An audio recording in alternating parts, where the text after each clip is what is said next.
আমি এবাৰ বিজেপিক পৰাজিত কৰিবৰ কাৰণে, বিজেপিক হৰুৱাবৰ কাৰণে, পঞ্চায়ত ইলেকশ্যনত বিজেপিক সম্পূৰ্ণৰূপে হৰুৱাবৰ কাৰণে আমি সংকল্প লৈছোঁ।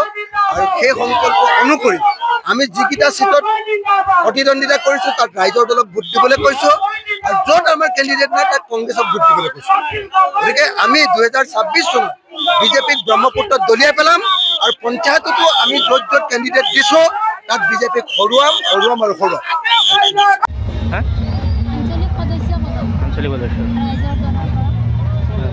কেনেদৰে আশাবাদী আপুনি?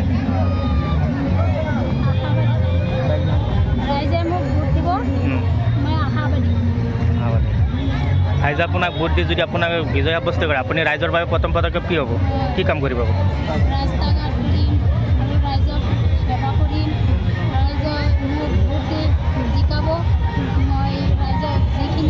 কৰিব লাগে সেইখিনিয়ে কৰিম। যিখিনি ৰাস্তা ঘাট বেয়া হৈ আছে সেইখিনি ৰাস্তা ঘাট কৰিম, আৰু কিবা মানুহৰ কল্যাণৰ বাবে সেইখিনি কৰিম বুলি আশা কৰিছোঁ।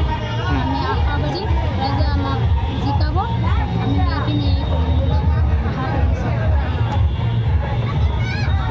পাৰিম বহুত ৰাইজে মোক ভোট দিব, ৰাইজে মোক পচন্দ কৰি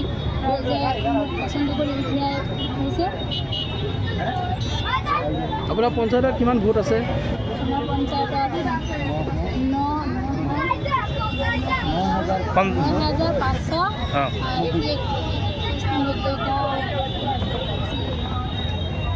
আপুনি জয় হ'ব বুলি আশা আছে আপোনাৰ? হয় হয়, জয় হ'ব বুলি আশা আছে। ৰাইজে আপোনাক কিয় বিশ্বাস কৰিছে? ৰাইজে আমাক পচন্দ কৰিছে, কেণ্ডিডেট পচন্দ কৰিছে, ৰাইজৰ দিছোঁ, আৰু ৰাইজক মই সেৱা কৰিম, সেৱা কৰিব পাৰিম, ৰাইজে মোক পচন্দ কৰিছে। পঞ্চায়তৰ সমস্যা কি কি আছে? পঞ্চায়তৰ সমস্যা ৰাস্তা ঘাট, দলং, আৰু কিবা অনুষ্ঠানৰ আৰু কিবা স্কিম, সেইখিনি সমস্যা আছে, আৰু বহুত কিবা কিবি সমস্যা আছে। যিখিনি মই পাছ কৰাৰ পিছত যিখিনি সমস্যা আছে সেইখিনি মই কৰিম বুলি ৰাইজৰ আগত প্ৰতিশ্ৰুতি দিছোঁ।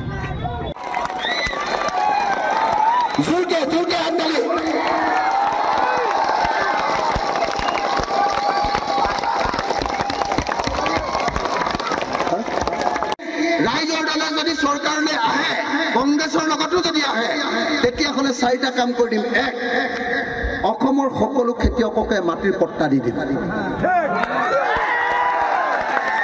অসমৰ সকলো খেতিয়কৰ পথাৰ বানপানী আৰু গৰাখহনীয়াৰ পৰা ৰক্ষা কৰি দিম।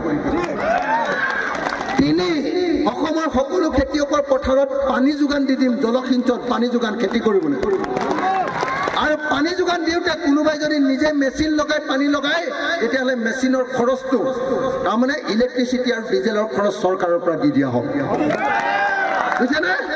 আৰু তাৰপিছত যদি খেতি কৰে তেতিয়াহ'লে এখন গাঁৱত 4-5খনকৈ ট্ৰেক্টৰ দি দিম, যাতে চৰকাৰী ট্ৰেক্টৰে খেতি কৰিব পাৰে। আৰু ট্ৰেক্টৰ দি দিয়াৰ পাছত হাঁহিলে নহ'ব, ট্ৰেক্টৰ দি দিয়াৰ পাছত এবছৰত এডৰা পথাৰত 3বাৰ খেতি কৰিব লাগিব। এনে পথাৰ পলাই থ'লে খাজনাত 3 গুণ বঢ়াই দিম, আৰু যদি পথাৰত 3বাৰ খেতি কৰে খাজনাও ফ্ৰী কৰি দিম। ভাল হ'বনে বেয়া হ'ব? ভাল হ'বনে বেয়া হ'ব? মই খেতিয়কৰ মানুহ বুলি জানেনে নাই? মই খেতিয়ক সংগঠনৰ মানুহ বুলি জানেনে নাই? মই যিদিনা শাসনলৈ আহিম সেইদিনাই খেতিয়ক ৰজা হ'ব। কথাটো গম পায়নে নাই? তেতিয়া খেতিয়কৰ ৰাজত্ব চলিব অসমত, চব বস্তুবিলাক খেতিয়কে পাব। তেতিয়া কথাটো গম পাইছেনে নাই? হয়নে নাই? লগে লগে হিমন্ত বিশ্ব শৰ্মাই ক'ব, যদি মোগলৰ পৰা অসম বচাব লাগে বিজেপিৰ লগত লগ লাগক, বিজেপিক ভোট দিয়ক, তেতিয়াহ'লে আমি বদৰুদ্দিন আজমলক দিছপুৰৰ পৰা 2 কিলোমিটাৰ দূৰৰ পৰা খেদি দিম। কয়নে না? কয়নে না? এই নাটক কৰি কৰি বদৰুদ্দিন আজমল আৰু বিজেপিয়ে জিকি আছেনে নাই? জিকি আছেনে নাই? গতিকে এইবাৰ সংখ্যালঘু ৰাইজে বুদ্ধি সলাব লাগিব। হয় নে নহয়? এইবাৰ বদৰুদ্দিন আজমলক বিদায় দিব লাগিব। এইবাৰ ৰাইজৰ দল কংগ্ৰেছ অন্যান্য বিৰোধী দলবিলাকক একলগ কৰি আগবাঢ়ি যাব লাগিব। কিন্তু কংগ্ৰেছক অকলে চিট নিদিব দেই, ইহঁতে কিন্তু খাই মেলি শেষ কৰি পেলাব, বুজিছেনে নাই? যোৱা ৭৮ বছৰ ভাৰতৰ স্বাধীনতাৰ পাছত ৭৮ বছৰ ৬০ বছৰমান কংগ্ৰেছে শাসন চলালে।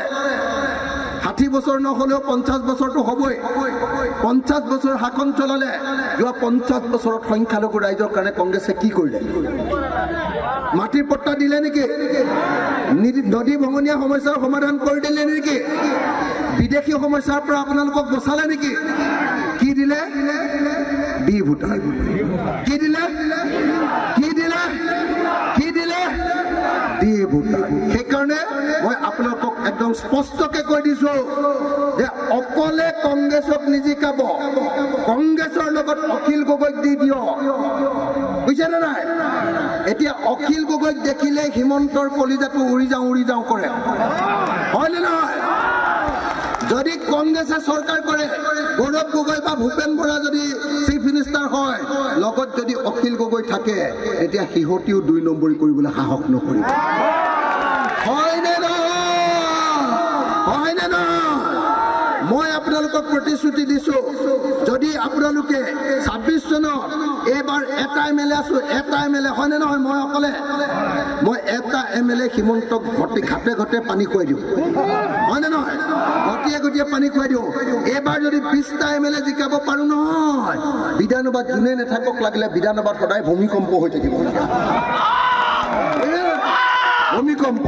সেইকাৰণে মই কৈছো আপোনালোকে আমাক জিকাই দিয়ক, আমি 4টা কাম কৰি দিম। 4টা কাম। ১ নম্বৰ, সকলোৱে হাতখন ওপৰলৈ তোলা নাই, বেয়া লাগিছে। জয় অসম, জয় অসম, জয় অসম, জয় অসম, জয় অসম, জয় অসম। ধন্যবাদ। জয় অসম।